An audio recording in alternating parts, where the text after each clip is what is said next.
দেখো, এখন আমরা দেখব তড়িৎ বলরেখার সাহায্যে তড়িৎ ক্ষেত্র প্রাবল্য। ম্যাক্সওয়েলের মতানুসারে এপসাইলন তড়িৎভেদ্যতা সম্পন্ন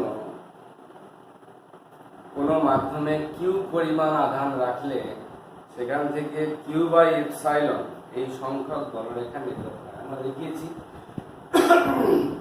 এপসাইলন তড়িৎভেদ্যতার একটা মাধ্যম। এই মাধ্যমের মধ্যে কিউ আধান যদি থাকে তাহলে এখান থেকে নির্গত বলরেখার সংখ্যা হবে কিউ বাই এপসাইলন পরিমাণ। তাহলে কিউ বাই এপসাইলন পরিমাণ বলরেখা এখান থেকে নির্গত হবে। আমরা এখানে আধানটাকে দেখিয়েছি, ঠিক আছে। এই আধানটাকে আমরা এখানে দেখিয়েছি। এইখান থেকে বলরেখার নির্গত হওয়ার পরিমাণ বা সংখ্যা সেটা হচ্ছে কিউ বাই এপসাইলন। এটা হলো ম্যাক্সওয়েলের তত্ত্ব। ম্যাক্সওয়েলের তত্ত্বতে বলা হয়েছে যে এপসাইলন তড়িৎভেদ্যতা সম্পন্ন কোনো একটি মাধ্যমে যদি কিউ আধান থাকে তাহলে কিউ আধান থেকে বলরেখার সংখ্যা বা যে পরিমাণ বলরেখা নির্গত হবে তার সংখ্যা হচ্ছে কিউ বাই এপসাইলন। এখন এই কিউ আধান থেকে আর দূরত্বে, ধরো এই একটা বিন্দু নিলাম, এটা হলো এ বিন্দু, এই দূরত্বটা হলো আর। তাহলে এখন এই আর দূরত্ব অর্থাৎ কিউ কে কেন্দ্রে রেখে একটা আর ব্যাসার্ধের গোলক কল্পনা করে নেওয়া। এমনভাবে গোলকটা কল্পনা করে নেওয়া হয়েছে যে গোলকের পৃষ্ঠে এ বিন্দুটি আছে, ঠিক আছে। গোলকের পৃষ্ঠে এ বিন্দুটি অবস্থান করছে। এখন এই গোলকের ক্ষেত্রফল কত হবে? পৃষ্ঠতলের ক্ষেত্রফল সেটা হলো 4 পাই আর স্কয়ার। 4 পাই আর স্কয়ার হচ্ছে পৃষ্ঠতলের ক্ষেত্রফল। তাহলে এখান থেকে যে পরিমাণ বলরেখাগুলি নির্গত হবে সবই ওই গোলকের মধ্য দিয়ে লম্বভাবে নির্গত হবে। তাহলে এখান থেকে নির্গত বলরেখাগুলিকে আমরা এইভাবে চিত্রায়িত করতে পারি। কেন্দ্র থেকে বলরেখাগুলো এই গোলকের পৃষ্ঠতল দিয়ে লম্বভাবে নির্গত হবে। তাহলে এখন লক্ষ্য করে দেখো যে কিউ বাই এপসাইলন, বায়ু বা শূন্য মাধ্যম হলে কিউ বাই এপসাইলন 0 হতো। কিউ বাই এপসাইলন সংখ্যক বলরেখা এই কিউ আধান থেকে নির্গত হয়ে আর ব্যাসার্ধের গোলকের পৃষ্ঠতল দিয়ে নির্গত হয়। এখন আমরা দেখব যে একক ক্ষেত্রফলে কি পরিমাণ বলরেখা নির্গত হচ্ছে। তাহলে মোট বলরেখার সংখ্যা, মোট বলরেখার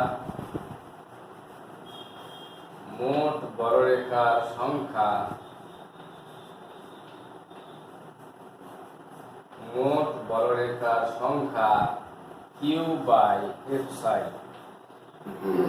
তড়িৎভেদ্যতার পরিমাণ যখন এপসাইলন, তাহলে এখন দেখো আমরা বলতে পারি 4 পাই আর স্কয়ার ক্ষেত্রফলে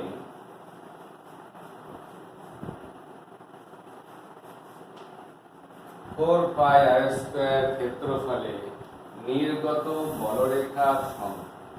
ক্ষেত্রফলে নির্গত বলরেখার সংখ্যা, নির্গত বলরেখার সংখ্যা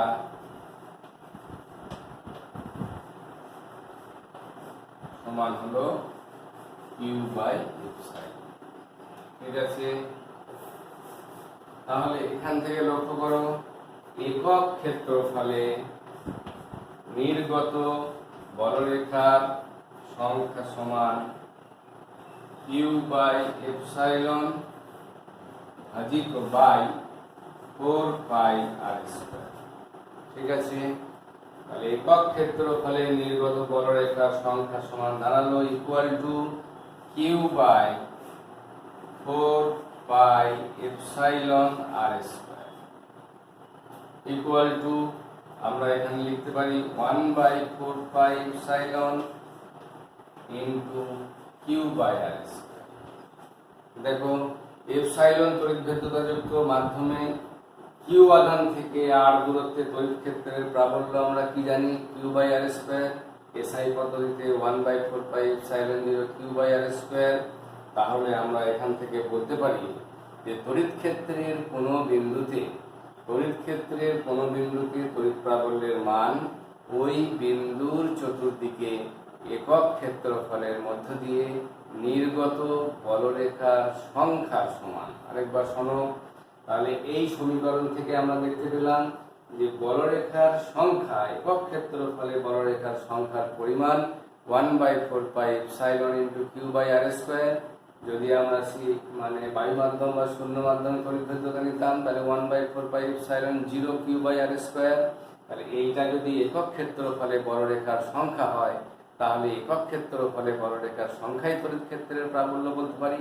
তাহলে আমরা বলতে পারি যে তড়িৎ ক্ষেত্রের মধ্যে কোনো বিন্দুতে তড়িৎ ক্ষেত্র প্রাবল্যের মান হচ্ছে ওই বিন্দুর চতুর্দিকে একক ক্ষেত্রফলের মধ্য দিয়ে অতিক্রান্ত বলরেখার সংখ্যার সমান।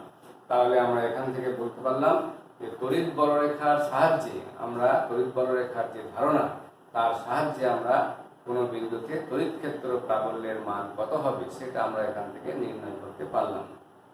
তাহলে তড়িৎ বলরেখা থেকে আমরা কি কি পেলাম? তো তড়িৎ বলরেখার ধর্মগুলি থেকে আমরা পেলাম, দেখো তড়িৎ বলরেখার সাহায্যে আমরা দেখতে পেলাম যে তড়িৎ বলরেখা পরস্পরকে বিকর্ষণ করে, তো সেই জন্যই বলরেখার বিকর্ষণের জন্য সম আধান পরস্পর বিকর্ষিত হচ্ছে। তাহলে বলরেখার ধারণা থেকে বিকর্ষণ বলটাকে আমরা বোঝাতে পারলাম।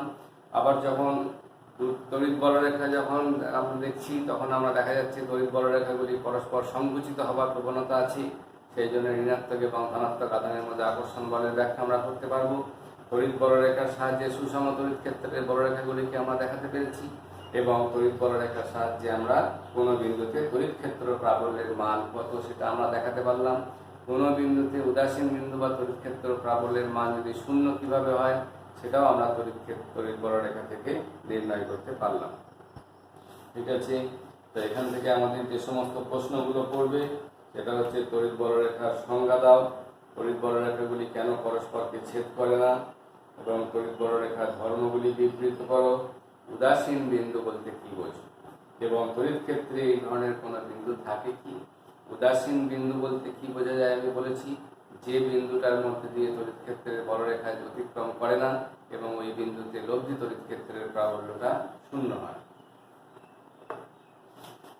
এরপরে আমরা দেখব তড়িৎ দ্বিমেরু। লক্ষ্য করে দেখো, তড়িৎ দ্বিমেরু বলতে এখানে কি বোঝাচ্ছে যে সমপরিমাণ এবং বিপরীতধর্মী দুটি বিন্দু আধান ক্ষুদ্র দূরত্বের ব্যবধানে যে সংস্থা গঠন করে তাকে আমরা বলবো তড়িৎ দ্বিমেরু। দেখে নাও,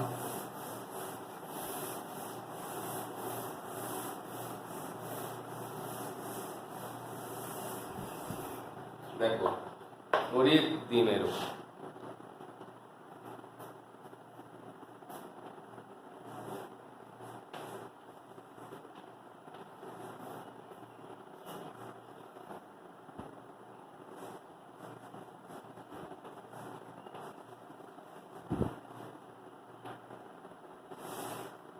দেখো তড়িৎ দ্বিমেরু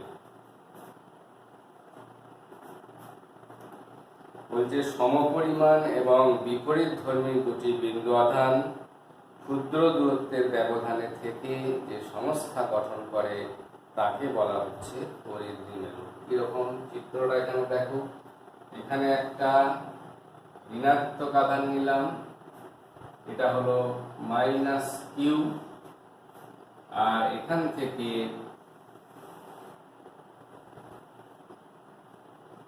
+q আধান এবং মধ্যবর্তী দূরত্ব নিলাম 2l।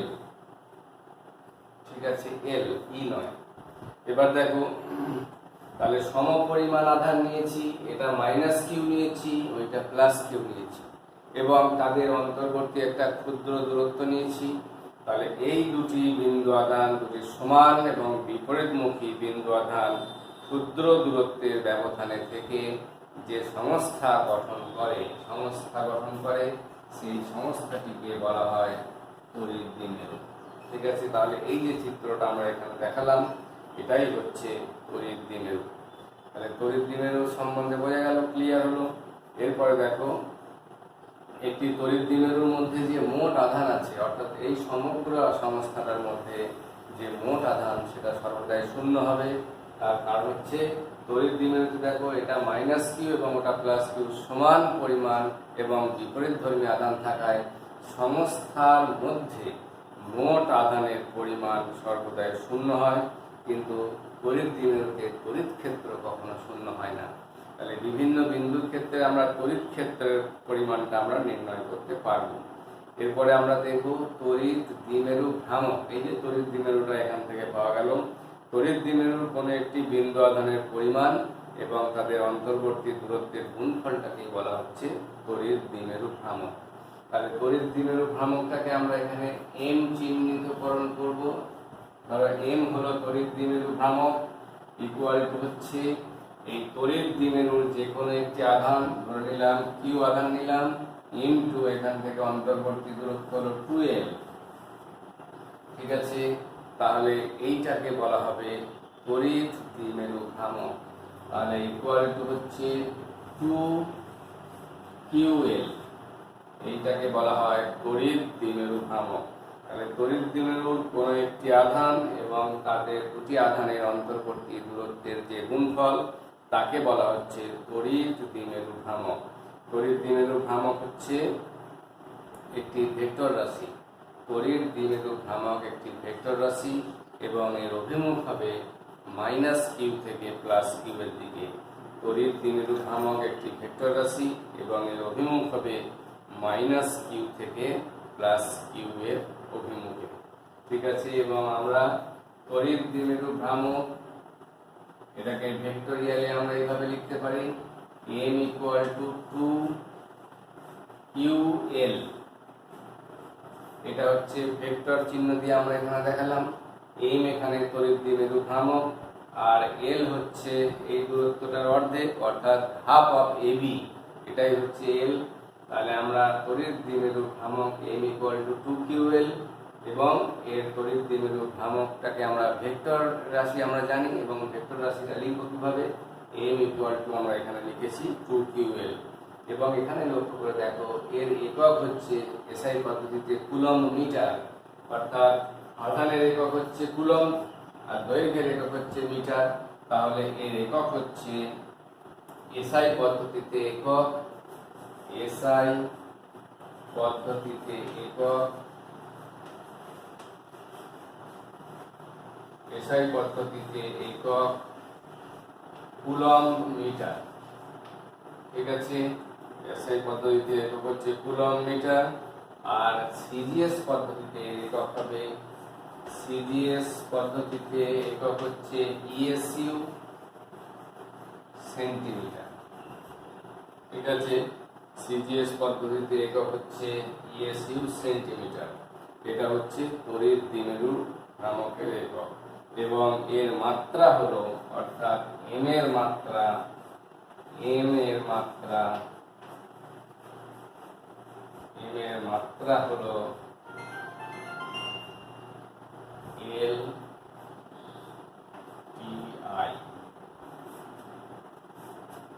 ঠিক আছে, লক্ষ্য করে দেখো এখানে কিউ এর জায়গায় IT ব্যবহার করা হয়েছে আর দৈর্ঘ্য এর ক্ষেত্রে l ব্যবহার করা হয়েছে, দিয়ে তড়িৎ দ্বিমেরু ভ্রামকের মাত্রাটা আমরা এখান থেকে দেখতে পেলাম। তাহলে এই বিষয়টা আমাদের অনেক গণনা তড়িৎ দ্বিমেরু থেকে হবে, বিষয়টা ভালো করে বুঝে নেওয়ার চেষ্টা করতে হবে। সেটা হচ্ছে যে তড়িৎ দ্বিমেরু বলতে প্রকৃতপক্ষে কি বোঝাচ্ছে। তড়িৎ দ্বিমেরুটা হচ্ছে যে একটা দুটো সমপরিমাণ বিপরীতধর্মী বিন্দু আধান ক্ষুদ্র দূরত্ব থেকে যে সংস্থা গঠন করে, এই যে সেটটা, এই যে সংস্থাটা, এইটাকে বলা হচ্ছে তড়িৎ দ্বিমেরু। তাহলে তড়িৎ দ্বিমেরুতে একটা নেগেটিভ আধান থাকবে, একটা পজিটিভ আধান থাকবে, দুটো আধানের সমান পরিমাণ হতে হবে এবং তাদের মধ্যে একটা ক্ষুদ্র দূরত্ব থাকবে থেকে এটা তৈরি করবে, এটাকে বলা হবে তড়িৎ দ্বিমেরু। তড়িৎ দ্বিমেরুর মধ্যে একটি আধান এবং অন্তর্বর্তী দুটি আধানের মধ্যে যে দূরত্ব, এই দূরত্বের গুণফলটাকে বলা হচ্ছে তড়িৎ দ্বিমেরু ভ্রামক। এটাকে বইতে কোনো কোনো জায়গায় p লিখেছে, আমরা এখানে m দিয়ে লিখলাম। তাহলে m = 2ql। ঠিক আছে, তাহলে 2ql এটা হলো তড়িৎ দ্বিমেরু ভ্রামক। তড়িৎ দ্বিমেরু ভ্রামক হচ্ছে একটি ভেক্টর রাশি এবং তার চিহ্নটা কিভাবে দেখাবো, ভেক্টরের সাহায্যে আমরা দেখালাম। দেখো m এর মাথায় এখানে অ্যারো দেওয়া আছে, l এর মাথায় অ্যারো দেওয়া আছে, q হচ্ছে স্কেলার কোয়ান্টিটি, অতএব m=2ql। এইভাবে আমরা ভেক্টরের সাহায্যে তড়িৎ দ্বিমেরু ভ্রামকটাকে দেখাতে পারলাম। এবং তড়িৎ দ্বিমেরু ভ্রামক যেহেতু ভেক্টর রাশি, তার এককে তার দিক থাকবে এবং দিকটা সর্বদাই হবে q আধান থেকে q আধানের দিকে। q আধান থেকে q আধানের দিকে এটাকে আমরা পাবো। এটা হচ্ছে তড়িৎ দ্বিমেরু ভ্রামকের দিক। তড়িৎ দ্বিমেরু ভ্রামকের একক দেখো কুলম্ব মিটার, কারণ আমরা জানি আধানের একক কুলম্ব, দূরত্বের একক মিটার, তাহলে কুলম্ব মিটার। সিজিএস পদ্ধতিতে আধানের একক আমরা জানি ইএসইউ, দৈর্ঘ্যের একক হচ্ছে সেন্টিমিটার, তাহলে ইএসইউ সেন্টিমিটার। এবং যখন আমরা মাত্রা লিখছি তখন দেখো কিউ এর জায়গায় লিখছি q=it। আই হচ্ছে তড়িৎ প্রবাহ, টি হচ্ছে সময় এবং এল হচ্ছে দৈর্ঘ্য। এই কিউএল এর এলটা যেটা আমরা পাচ্ছি সেটা হচ্ছে দৈর্ঘ্য। এবং এখানে আরেকটা বিষয় আমাদের এখানে খেয়াল করতে হবে, এই যে এবি দূরত্বটা আমরা 2l লিখেছি, আমরা এটা এলও লিখতে পারতাম, কিন্তু গণনা পরবর্তীকালে যে গাণিতিক সমস্যাগুলি আমরা সমাধান করব সেইটা করার সময় সবসময় তড়িৎ দ্বিমেরুর অর্ধেক দূরত্বের বিষয়টা আমাদের আসবে। সেই জন্য আমরা এটাকে 2l করে নিয়েছি, যাতে অর্ধেক দূরত্বটাকে আমরা এল হিসেবে এখানে দেখাতে পারি। তাহলে গাণিতিক যে সমীকরণগুলি আমরা নির্ণয় করব সেই সমীকরণগুলি তুলনামূলকভাবে অনেকটা সহজ আকারে আমরা উপস্থাপন করতে পারব। তাছাড়া এর আর কোনো তাৎপর্য নেই, এটা 2l এর জায়গায় বড় এল বা শুধু এল ইত্যাদি বা এক্স ইত্যাদি ভাবেও লিখে করা যেতে পারে। তো 2l লিখবে, কারণ সমস্ত যে যত গাণিতিকগুলো করা আছে সমস্যা সমাধান সেখানে সব 2l দিয়েই করা আছে। সেই জন্য আমরা এখানেও এটা 2l ব্যবহার করেছি, যাতে আমরা এখানে যেটা পড়াচ্ছি সেটা যখন আমরা বইতে মেলাবো বা বইতে যখন আমরা পড়তে যাব তখন যাতে আমাদের অসুবিধা না হয়, সেই জন্য আমরা এখানে বই অনুযায়ী 2l ব্যবহার করেছি। এরপরে দেখো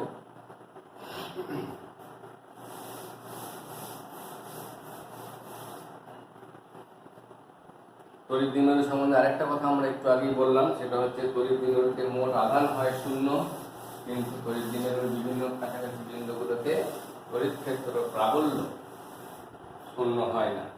তাহলে আমরা তড়িৎ দ্বিমেরুর জন্য তড়িৎ ক্ষেত্র প্রাবল্য দেখব। এখানে একটা বিষয় বলে রাখা ভালো, যে তড়িৎ দ্বিমেরুর বিভিন্ন বিন্দুতে যে তড়িৎ ক্ষেত্র প্রাবল্য নির্ণয় করা হয় তার যে সমীকরণগুলি আমরা পাবো সেই সমীকরণগুলি এই অধ্যায়ের অত্যন্ত গুরুত্বপূর্ণ অংশ।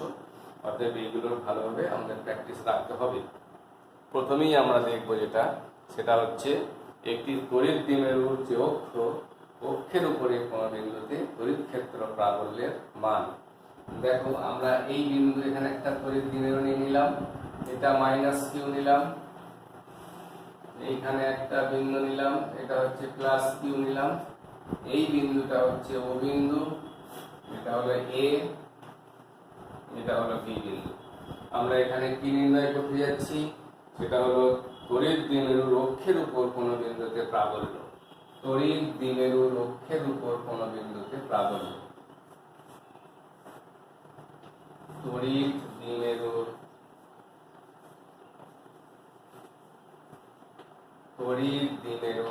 অক্ষের উপর প্রাবল্য, তড়িৎ দ্বিমেরুর অক্ষের উপর প্রাবল্য।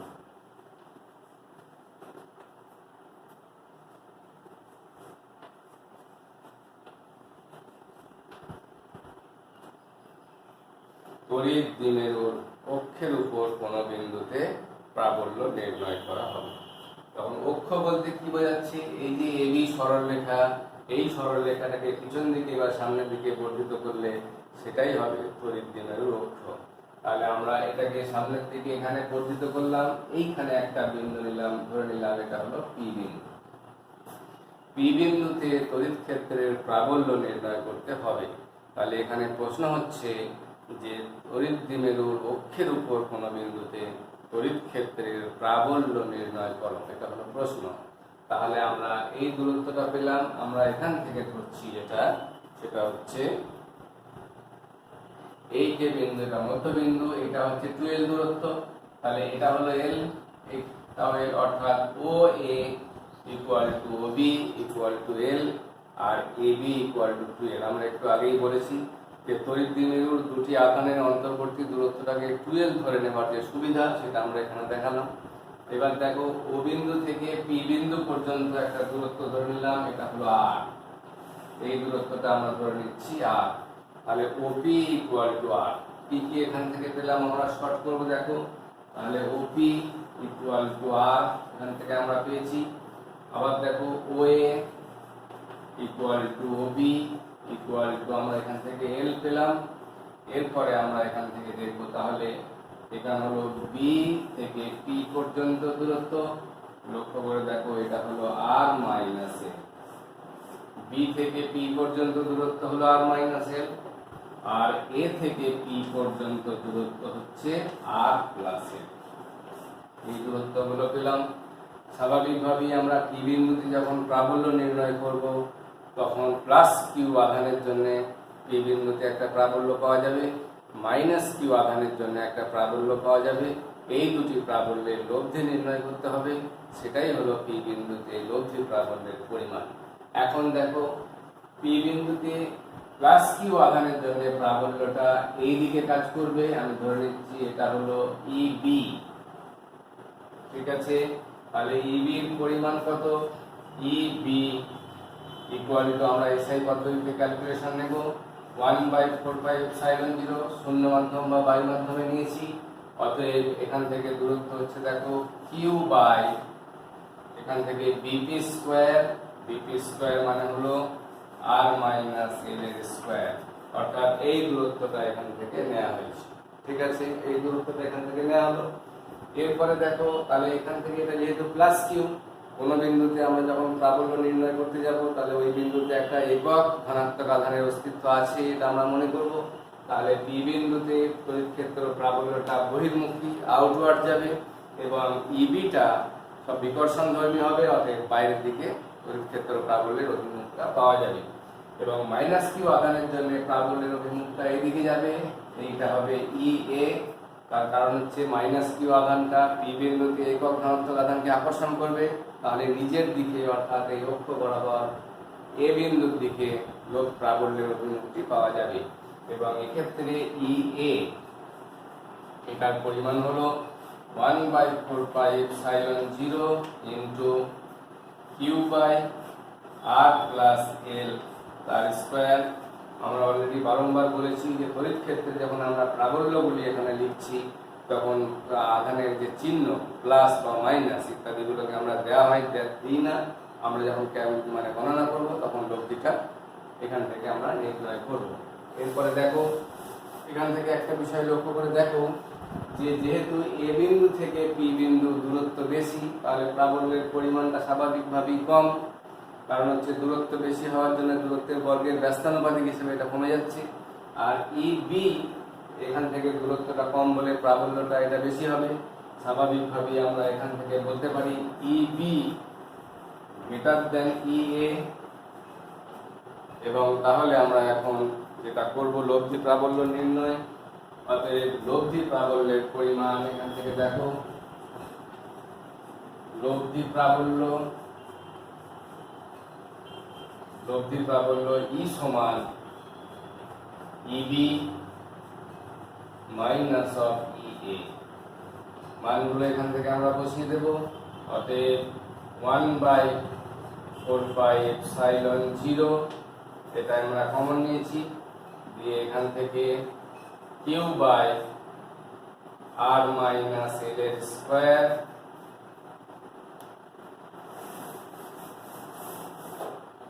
Minus Q by R plus L এর স্কোয়ার। তাহলে লব্ধি প্রাবল্যটা নির্ণয় করলাম এবং এখান থেকে চলো কিউ কমন নিলাম। তাহলে 4πε0 হলো, এখানে আমরা দেখব 1/r মাইনাস এল এর square minus 1/r plus L তার স্কোয়ার। এটা আমরা এখান থেকে পেয়েছি ইকুয়াল টু দেখো কিউ বাই 4πε0 এখান থেকে নিলাম। এইখানে আমরা এটাকে লসাগু করে নেব। তাহলে আর স্কোয়ার মাইনাস এল স্কোয়ার এর হোল স্কোয়ার, এইটা এখান থেকে লসাগু পাওয়া যাবে, অর্থাৎ আর মাইনাস এল এর স্কোয়ার ইন্টু আর প্লাস এল স্কোয়ার। এইভাবে আমরা এখান থেকে নিয়েছি। এবারে এইটা এখান থেকে দেখো এইটা আর square plus L square plus 2rl minus আর square plus L square minus 2rl। ঠিক আছে, ঠিক আছে, গণনাটা দেখে নাও। এরপর আমরা এটাকে আবার উপরে লিখব। অতএব ই ইকুয়াল টু, আমরা এখান থেকে দেখো ভালো করে, কিউ বাই 4 পাই এপসাইলন 0 দ্বিতীয় বন্ধনী দিয়ে নিলাম। এখানকার অংশটুকুকে আমরা খানিকটা মুছে দিচ্ছি। তারপরে দেখো আর square plus L square plus 2rl, এটা হয়েছে মাইনাস আর square minus l square plus 2rl বসালাম। তারপরে আমরা এখান থেকে করেছি আর square minus l square whole square, বসিয়ে দাও। এরপরে দেখো আর স্কোয়ার এল স্কোয়ার গুলো বাদ যাবে, আর স্কোয়ার চলে গেল, এল স্কোয়ারের সঙ্গে এল স্কোয়ার চলে গেল। চলো এরপর দেখো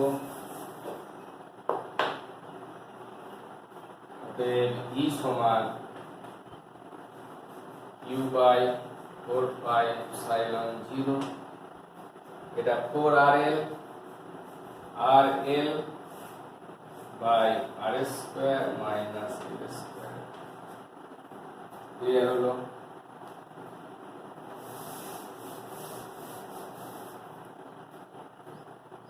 ইকুয়াল টু লব্ধি প্রাবল্য দেখো 2 নিলাম, আর নিলাম, ইন্টু 2ql নিলাম, অর্থাৎ 4qrl, 2 দিয়ে 4 qrl, এইভাবে আমরা ভেঙে নিয়েছি। তারপরে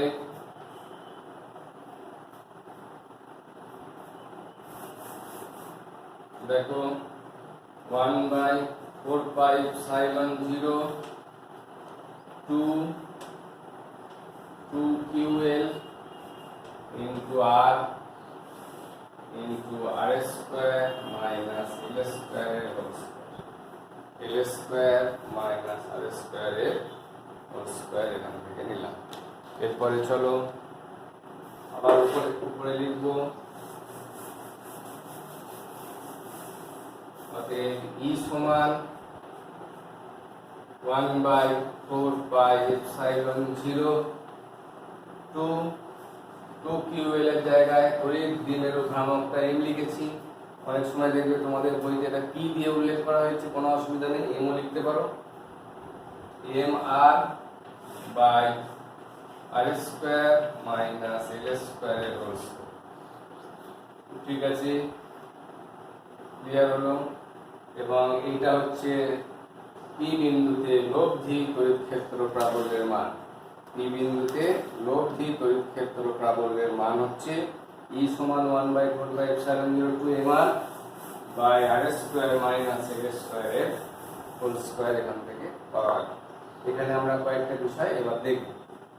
দেখো, সেটা হচ্ছে যদি তড়িৎ দ্বিমেরুটা অত্যন্তই ক্ষুদ্র হয়, অর্থাৎ 2ql, এই ডিস্টেন্সটা যদি অত্যন্ত কম হয়, তাহলে আমরা লিখতে পারি l টেন্ডস টু 0 হতে পারে। তাহলে আমরা এখান থেকে লিমিটিং ভ্যালু পাবো 1 by 4 pi epsilon 0 into 2mr by r to the power 4। দেখো এলটাকে 0 করলে ওটা r টু দি পাওয়ার 4 হলো, ইকুয়াল টু আমরা এখান থেকে পাচ্ছি 1 by 4 pi epsilon 0 into 2m by r cube, 2m by r cube. তাহলে এখান থেকে ক্ষুদ্র তড়িৎ দ্বিমেরু ভ্রামক যদি নেওয়া হয়, বা অর্থাৎ দুটো আধানের অন্তর্বর্তী দূরত্ব যদি অত্যন্ত কম হয়, তাহলে সেক্ষেত্রে আমরা এখানে পাবো, দেখো l ইকুয়াল টু 0 করবো, তাহলে 1 by 4 by epsilon 0 into 2m by r কিউবটা এখান থেকে পাওয়া যাচ্ছে। তাহলে এখান থেকে লক্ষ্য করে দেখো যে ওই আধান অর্থাৎ তড়িৎ দ্বিমেরুর মধ্যবর্তী বিন্দু অর্থাৎ ও বিন্দু থেকে যে দূরত্ব r, তার ঘন যেটা হয় তার ব্যস্তানুপাতিক তড়িৎ ক্ষেত্র প্রাবল্যটা পাওয়া যায়। এক্ষেত্রে আমরা পাবো, দেখো নির্দিষ্ট তড়িৎ দ্বিমেরু ভ্রামক যদি হয় তাহলে ই ভ্যারিজ অফ 1/r, ঠিক আছে। এখান থেকে তড়িৎ দ্বিমেরু